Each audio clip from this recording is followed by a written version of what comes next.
La place de la femme, c'est à la cuisine. Voilà une phrase qu'on nous répète depuis quelques temps déjà et je suis sûre qu'elle a certainement frustré beaucoup d'entre nous femmes. Et dans cette vidéo, je vais te présenter des idées de business que tu peux lancer à partir de ta cuisine. Donc, si ton talent, c'est clairement la cuisine ou si tu passes le plus clair de ton temps en cuisine et que tu as réellement à cœur de devenir financièrement autonome, cette vidéo est pour toi.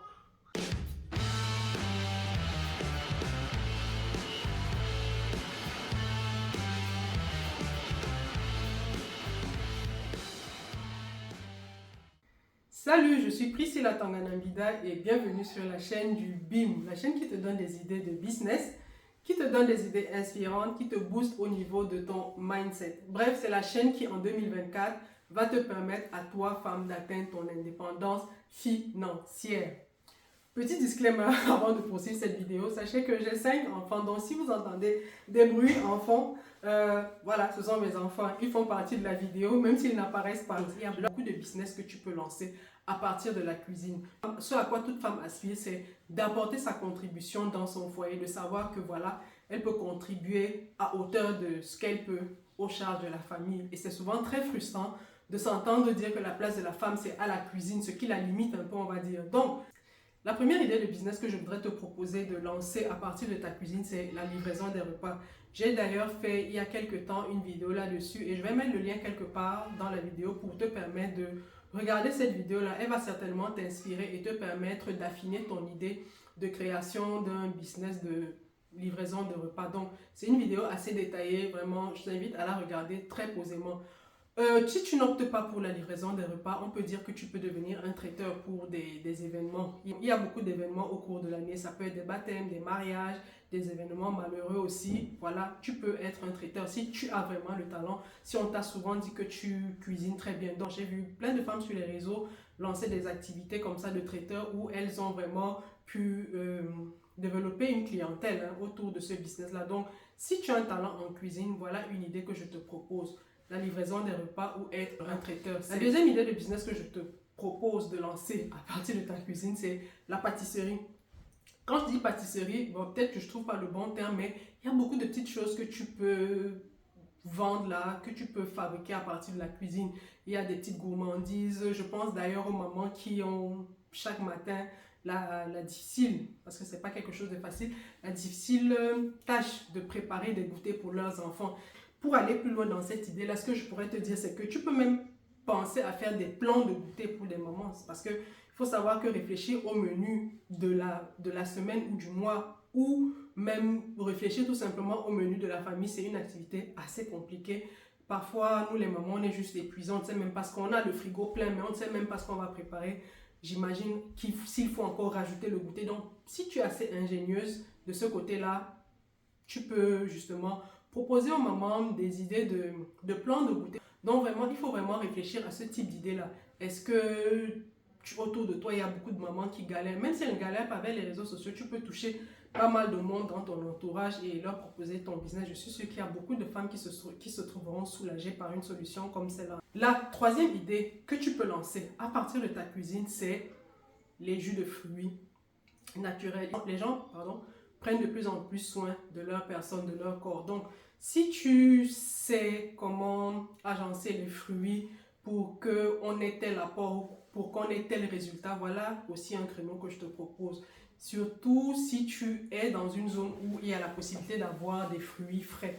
C'est-à-dire tu feras des jus de fruits, mais vraiment frais, de très bonne qualité. Tu peux opter pour ne pas ajouter de sucre, oui, parce qu'il y a des personnes qui ne supportent pas. Ou tu peux avoir une formule avec sucre. Bref, c'est toi qui verras. Il y a beaucoup de possibilités pour toi qui souffre de ce côté-là. Il y a des personnes qui veulent prendre des jus de fruits, mais n'ont pas le temps, justement. C'est sur cette tendance-là, d'ailleurs, que je t'invite à surfer. Il y a des personnes qui veulent manger bien, mais n'ont pas le temps, une fois rentrées chez elles, de s'asseoir et de se préparer un bon jus de fruits. Ou alors, il y a des personnes qui ne veulent tout simplement plus avoir à prendre des boissons gazeuses. Là, tu as énormément de solutions en termes de packaging. On vend déjà des bouteilles à très bon prix. Tu les personnalises comme je l'ai présenté dans la vidéo sur la livraison des repas. Tu personnalises tes bouteilles, tu utilises WhatsApp Business, tu mets à contribution ton relationnel, tes amis, ton réseau, bref. Il y a énormément de possibilités de ce côté-là, les jus de fruits naturels. Et il faut savoir que pour ce business-là, tu dois connaître les fruits et les saisons auxquelles les fruits sont disponibles. Parce que tous les fruits ne sont pas disponibles à toutes les saisons, mais ne t'empresse pas de tout maîtriser au début, non.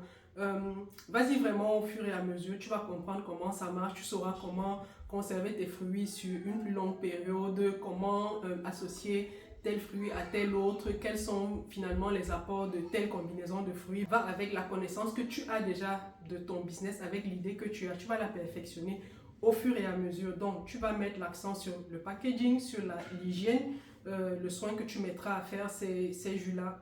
Personnellement, quand je faisais les jus de fruits naturels, je n'avais pas d'ongles, non, j'avais toujours les ongles coupés, sans vernis et tout. C'est des détails qui n'ont l'air de rien, mais que beaucoup de personnes regardent. Certaines personnes, quand ils savent comment on manipule les fruits, quand on veut faire des jus de fruits naturels, seront attentifs à ce type de détails-là. Donc, tu pourras souvent partager avec ta communauté, même pour les idées précédentes, hein, comment tu fais le behind the scene, voilà, de comment tu fabriques tes jus, de comment est-ce que tu prépares tes jus, etc., etc.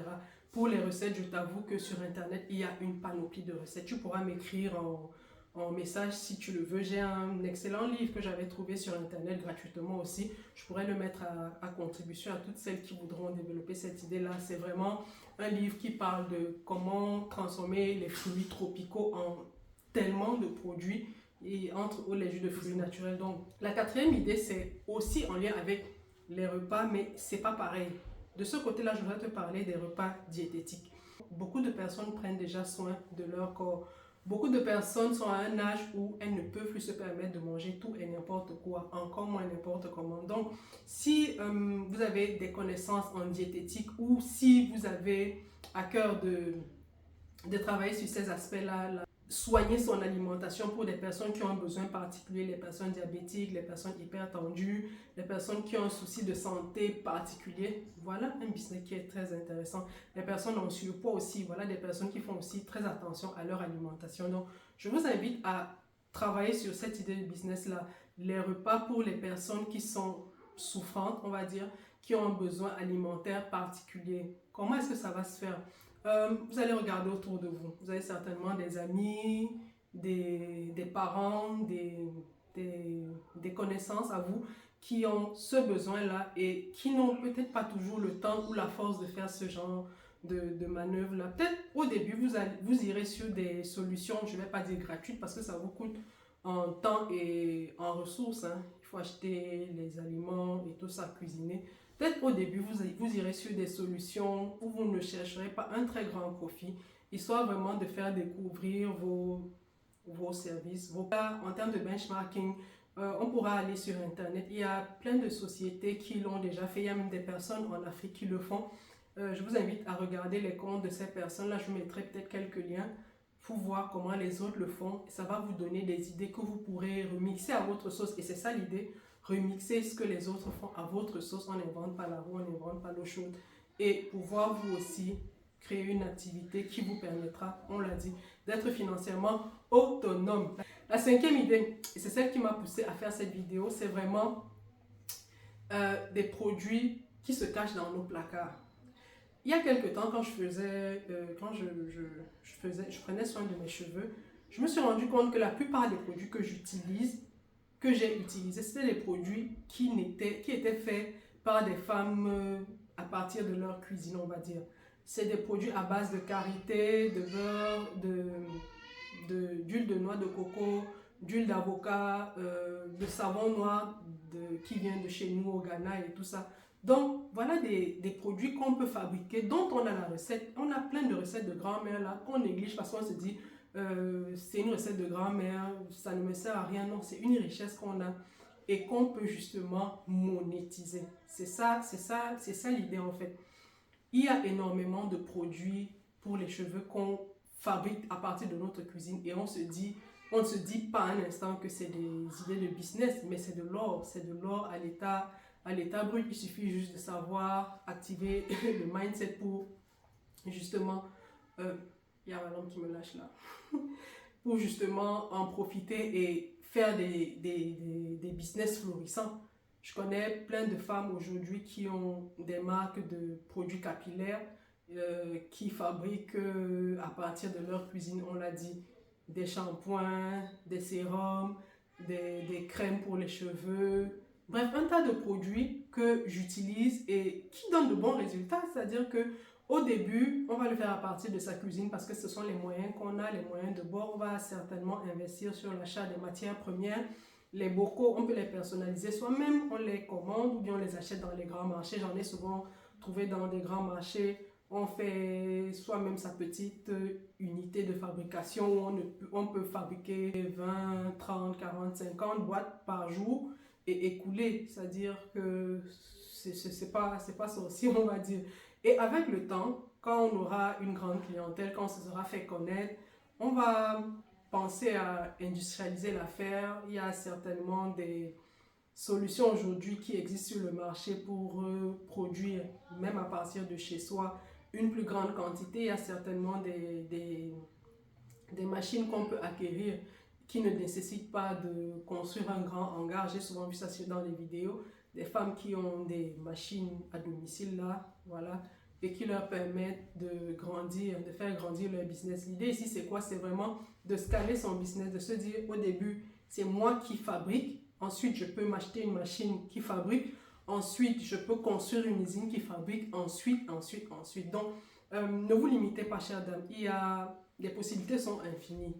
Le tout, c'est d'avoir le bon mindset. Je vous ai toujours dit, good mindset, good life. Si tu as le bon mindset, tu auras la vie dont tu rêves. Les réglages se font là. Si tu fais les bons réglages là, je te promets que là où les autres verront qu'il y a un obstacle, toi tu verras comment contourner l'obstacle. C'est vrai, l'obstacle est là, mais tu verras comment le contourner. Where there's a will, there's a way. Si tu veux, tu peux. Si tu veux faire quelque chose, tu trouveras le moyen de le faire. Tu n'auras pas d'excuses en fait. Tu ne vas pas te cacher derrière des excuses pour ne pas le faire. Non, tu vas trouver le moyen de le faire. Actuellement, j'ai ma caméra, mon ring light qui me lâche là. J'aurais pu dire, bon, j'arrête la vidéo et tout, mais je continue. La vidéo n'aura peut-être pas la qualité dont j'ai rêvé, mais voilà, l'idée en fait c'est d'avancer, c'est de continuer malgré les obstacles, malgré les difficultés. Donc, si dans cette vidéo tu as une idée qui t'est venue à l'esprit, parce que je sais que parfois le fait de donner des idées là suscite plutôt d'autres idées auprès de vous, je t'invite à enrichir la communauté. Laisse-moi dans les commentaires ce que tu as eu comme idée, ce que tu as pensé de ce que j'ai dit, comment on pourrait revoir ça selon le contexte, selon voilà, la sensibilité de chacun. Voilà, partage avec une amie qui a le talent de la cuisine, qui passe le plus clair de son temps en cuisine et qui s'est souvent dit que le fait pour elle d'être constamment en cuisine, voilà, ferait d'elle quelqu'un qui sera financièrement dépendante à vie. Apporte-lui cette bonne nouvelle, elle ne sera pas financièrement dépendante à vie, elle peut être financièrement autonome. Et si dans les commentaires tu as une idée de business que tu souhaites me proposer, vas-y, je suis tout à fait disponible à en parler et je vous dis à bientôt pour une autre vidéo. Prenez soin de vous, bye bye.